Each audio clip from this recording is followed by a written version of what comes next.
Malaysia Batumalai Murugan கோயில். முருகன் தரிசனம் பார்த்துட்டு மலையிலேருந்து இறங்கிக்கிட்டு இருக்கோம். அந்த முதல் கட்ட முருகனை பார்த்துட்டு அப்படியே போகிறோம். நம்ம வரும்போது ஒரு முருகனை பார்க்காம வந்துட்டோம். அந்த இருக்கார் கரெக்டாக அந்த மலை ஓட்டையிலேருந்து வெளிச்சம் அடித்து அந்த பிள்ளையாருக்கு மேலே முருகன் கோமன வடிவத்தில் அங்கே இருக்கார். அண்ணனும் தம்பியும் அப்படியே இருக்கிற காட்சி இருக்குது. கரெக்டாக அந்த மலையோட ஓட்டையிலேருந்து கரெக்டாக வெளிச்சம் வருது. மலையோட தண்ணியெல்லாம் அப்படியே அழகாக சொட்டுது பாருங்க. இந்த இருக்கார் பாருங்க முருகன், அவர் தம்பி விநாயகருக்கு மலையிலேருந்து அப்படியே அழகாக ஓட்டையில் தண்ணி வருது.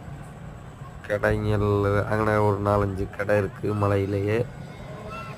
அங்கே உள்ள ஃபேன்சி ஸ்டோர் மாரி பார்ப்போம். அடுத்தது கீழே போய் பார்ப்போம்.